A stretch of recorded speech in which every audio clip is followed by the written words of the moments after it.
Assalamualaikum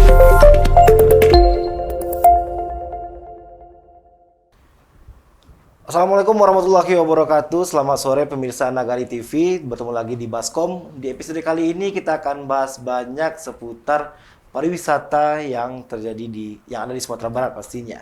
Pandemi COVID-19 telah membawa dampak besar dalam kehidupan setiap orang. Bukan hanya Sumatera Barat, bukan hanya Indonesia, tapi juga dunia pastinya.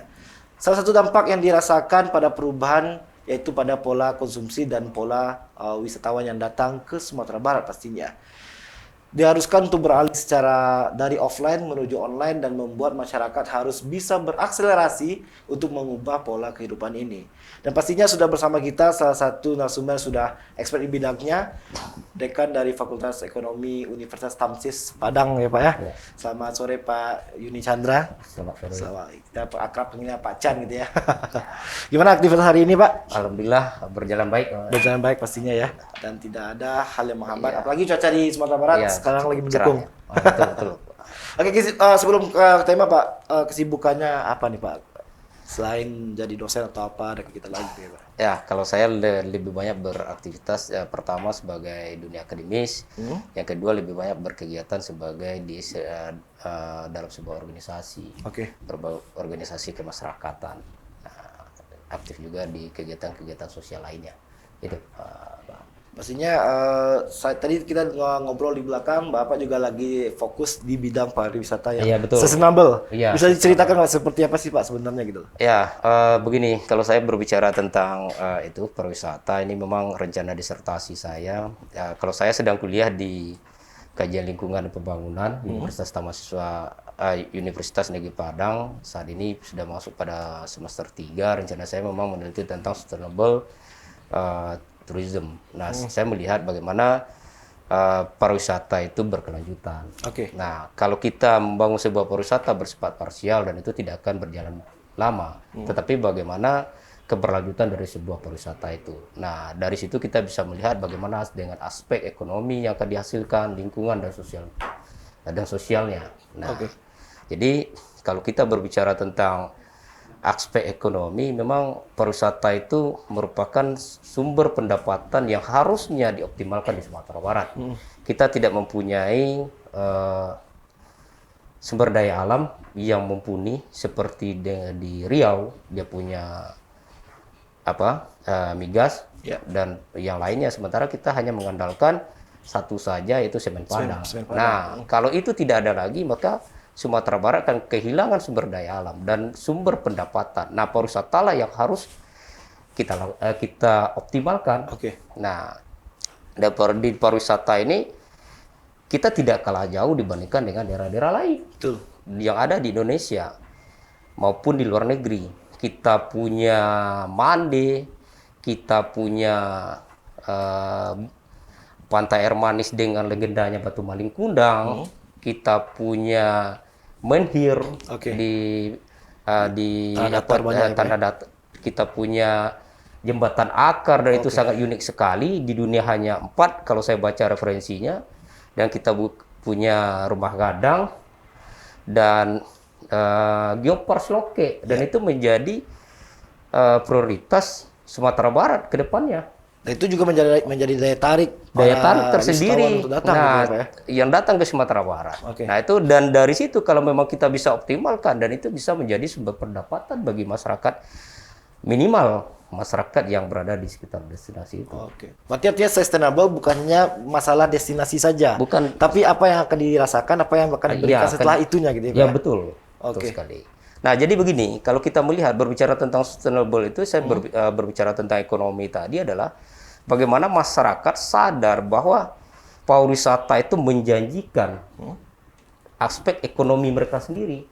Nah, ketika kesadaran itu tidak ada, maka pariwisata yang ada, destinasi yang kita nikmati sekarang ini yang begitu unik dan begitu indah, dan itu tidak bisa kita manfaatkan secara baik. Berarti pariwisata akan memberikan dampak terhadap ekonomi. Iya, betul. Dan mungkin bisa diluruskan maksudnya seperti apa gitu Pak? Mungkin begini. Masih banyak masyarakat Sumatera Barat yang belum paham akan hal ini gitu. Betul. Jadi begini, ketika orang datang ke satu destinasi wisata, maka dia akan ada komponen lain yang mereka butuhkan pendukung seperti kuliner, Ya. seperti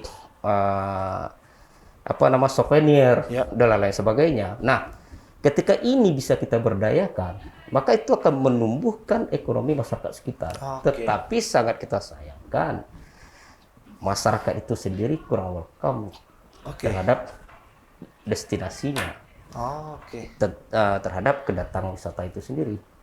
Kenapa? Kita masih menemukan di tempat-tempat objek wisata itu sampah yang berserakan. Oke.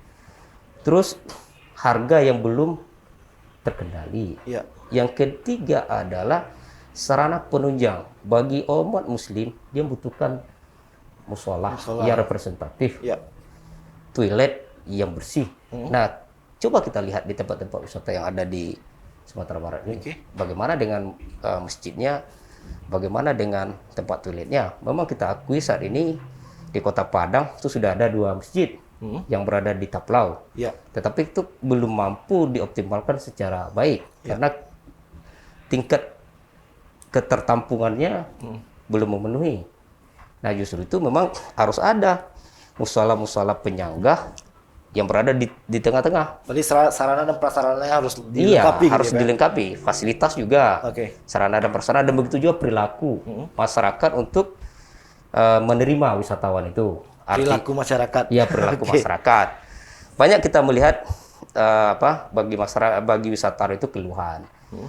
Dia parkir, kadang-kadang dia parkirnya tidak tersandar, atau baru datang motornya sudah diminta uang parkir. Oke. Karena belum ngapa-ngapain ya. Iya, belum ngapa-ngapain. Setelah itu dia keluar, yang tukang parkirnya nggak ada.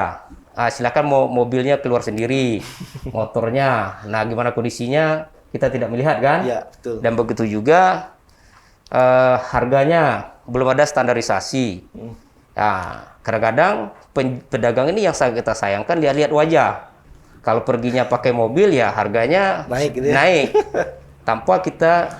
tanpa diketahui. Kadang-kadang perhitungannya tidak pakai kalkulator. Iya. Kalkulator hitungan sendiri. Nah, ini kan menjadi keluhan bagi wisatawan itu sendiri. Padahal mereka itu memang sangat menikmati daerah kita. Tapi dengan adanya seperti itu bukan berpotensi wisatawan itu menjadi tidak nyaman gitu loh, Pak. Dengan ada hal seperti itu gitu loh. Ya, justru itu yang perlu kita perhatikan. Justru itu yang saya bilang tadi. Di dalam hal penanganan untuk meningkatkan pariwisata itu memang kesadaran dari masyarakat yang berada di sekitar destinasi itu memang perlu diberdayakan. Ini perilaku siapa? Siapa yang akan mengerjakan? Tidak hanya pemerintah, tetapi memang masyarakat itu sudah punya misalkan Poldarwis. Nah, dari kesadaran-kesadaran itulah kita bangun, kapan perlu saya menyarankan ini kepada pemerintah untuk melakukan studi banding ke tempat lain, para pelaku-pelaku wisatawan itu ke tempat lain, sehingga dia melihat begini loh kondisi wisatawan di tempat lain. Dia menjaga etik berkomunikasi. Nah, apalagi saya kemarin itu ada diskusi dengan Prof. Agus Irianto, dia menyatakan bahwa di Sumatera Barat ini dengan orang asing itu kayak kalau bahasa kitanya cemeeh. Oke. Kita mau berbahasa Inggris, tetapi setelah kita sapa lari. Kalau di tempat lain tidak. Berbahasa Inggris walaupun bahasa Inggrisnya kurang bagus, dia tetap melayani. Nah, kalau seperti itu bagi kita sebagai wisatawan diberlakukan seperti itu, maka kita menganggap wah ini tidak menerima kita. Iya, gitu. betul. Nah, ini yang menjadi perlu kita perhatikan. Satu lagi memang para pelaku wisatawan di sekitar itu, di sekitar destinasi wisata itu memang perlu diberikan pengetahuan bahasa Inggrisnya. Oke. Minimal ya untuk keperluan wisatawan ketika dia mau belanja, ketika dia menanya dan lain-lain sebagainya, dan kita sudah memenuhi itu. Oke. Artinya emang sekuat apapun pemerintah untuk berinovasi atau melakukan perubahan, tapi ketika perilaku masyarakatnya yang masih yang tanda kutip mungkin belum bisa menerima tamu dengan baik lah istilah, berarti kan juga membuat wisatawan juga tidak akan nyaman gitu ya, Pak ya? Ya, yes, betul. Jadi artinya begini, ketika masyarakat sendiri tidak menerima, belum memahami bahwa wisatawan itu destinasi wisata itu menjadi hal yang utama, tempat wisata itu menjadi hal utama untuk pendapatan masyarakat, maka sejauh itu wisata itu tidak akan maju. Sebaik apapun program yang dilakukan oleh pemerintah. Oke, luar biasa. Artinya mungkin saya juga setuju seperti yang Bapak bilang tadi, perlu ada katakanlah tokoh masyarakatnya atau mungkin orang yang megang di lingkungan destinasi itu diajak studi banding gitu kan. Oh ya, yes, mereka mungkin bisa melihat Bandung seperti apa, Jogja seperti apa, apalagi Bali gitu ya Pak ya. Iya, betul. Oke. Dan istilahnya untuk masalah fasilitas juga Pak. Mungkin masalah perilaku oke gitu ya. Artinya memang perlu diperbaiki. Tapi ternyata bukannya sekedar itu, kita masih banyak melihat bahwa fasilitas yang dibangun oleh pemerintah katakanlah, tapi mungkin 1 minggu atau 1 bulan tahan, besoknya rusak gitu loh. Hal seperti itu kan juga perlu dijaga gitu ya Pak ya. Betul. Nah, jadi itu kembali lagi seperti yang saya sampaikan tadi, perilaku. Sudah dibangun sebaik mungkin oleh pemerintah. Tetapi kalau tidak ada perawatan dan kesadaran bagi masyarakat, akan fasilitas itu akan percuma. Dan kita menyaksikan seperti ini. Jujur, kalau saya pergi misalkan ke Taplau Padang saja, di luar masjid yang dua itu, kita pergi ke toilet umum, itu bau pesing. Dan itu sangat mengganggu. Nah, apalagi orang yang terbiasa dengan kondisi kebersihan. Nah, padahal toilet dan musola itu menjadi ikon bagi wisata. Saya mau ke Pantai Padang, mau sholat, tidak tahu tempat sholatnya di mana. Dan jaraknya cukup jauh.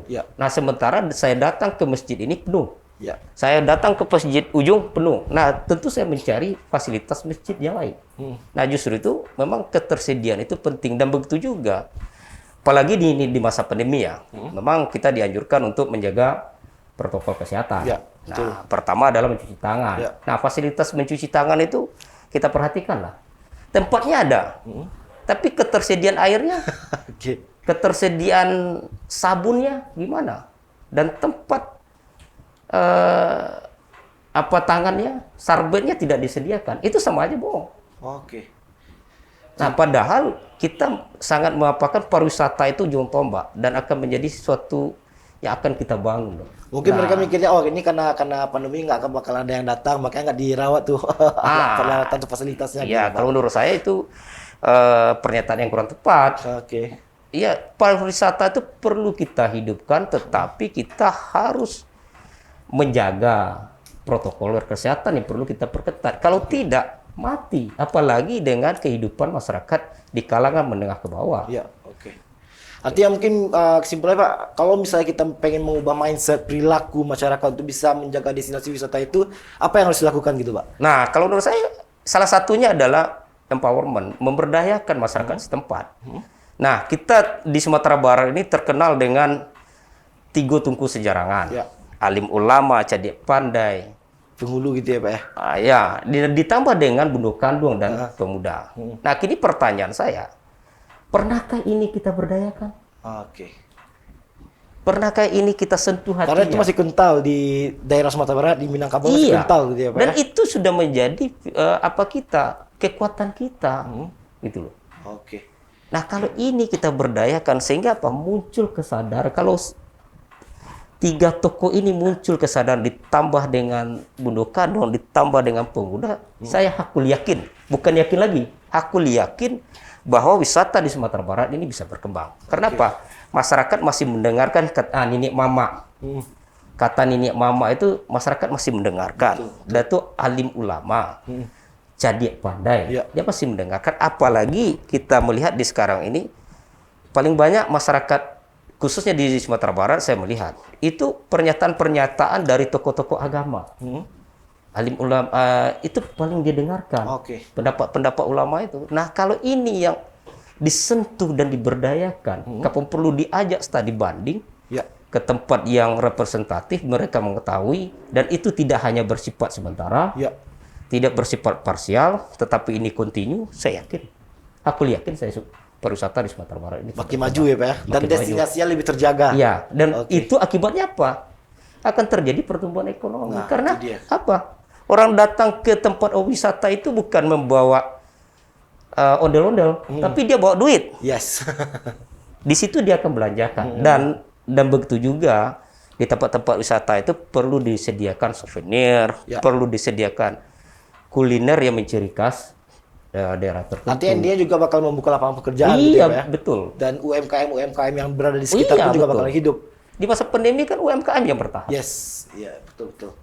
Oke, dan ternyata bukan hanya perilaku masyarakat tadi yang mungkin dari problem bagi pariwisata kita sekarang gitu, Iya. Pak. Tapi mungkin juga dengan keadaan sekarang yang masih situasi COVID-19. Iya, Nah, nanti betul. kita bakal bahas tetap di Baskom. Kita rehat sejenak. Oke.